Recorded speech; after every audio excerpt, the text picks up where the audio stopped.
So when there's an injury, the body breaks. Even if you get sick, something doesn't go right. It's like a crime scene. You just start asking every question that you possibly can ask if your task is to uncover, hey, I don't want this to happen again. What can we do differently? I don't know if that's sports science. I don't know if that's research. To me, that's just coaching, it's performance, it's helping people, okay?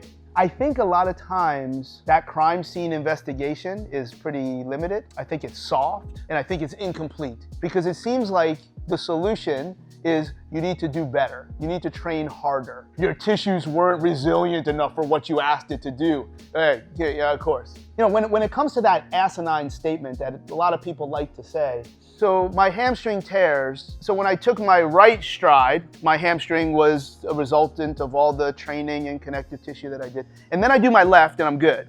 And then I do my right and my hamstring pops.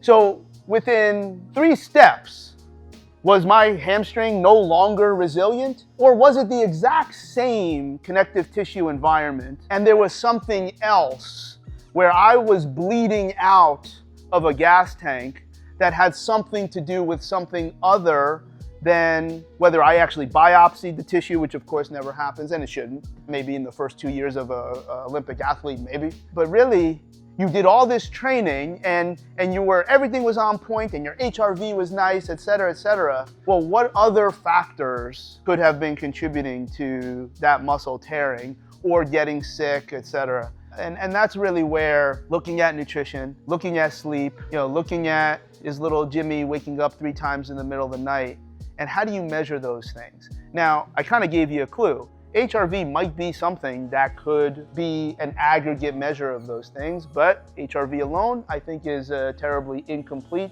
And unfortunately, you might only remember the times where HRV did give you a solution, but you don't seem to remember or like to talk about on social media when HRV took you in the wrong direction, which of course can absolutely happen. There's about 6 or 7 different ways to measure HRV. I think they all should be evaluated and they're all evidence-based. They're all like real things. But there's also other electrical signals, electrical signatures of other systems of the body.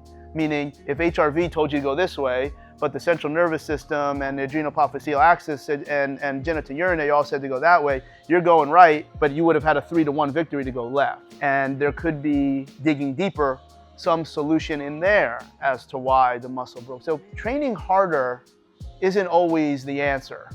Maybe you were training hard enough, but there was other systems of the body that were pulling back on the cost of your adaptation. Because remember, we started this by saying, no, you had everything. You had these incredible, brilliant expositions of mobility, stability, motor control. All those things were awesome. You were really, really strong. Your numbers indicated you were on target. But because we were only looking at certain things that you like to look at, or that are easy for you to look at, or that you're passionate to look at, we didn't look at those other things. It can never, ever be one thing. And again, I would challenge you, when we do see a soft tissue injury, why did it break on that rep, but not the rep before, or the one before that, or the one before that? I think that's something to consider, because it doesn't mean those methods are not good. It doesn't mean they're not actually doing what they're supposed to do.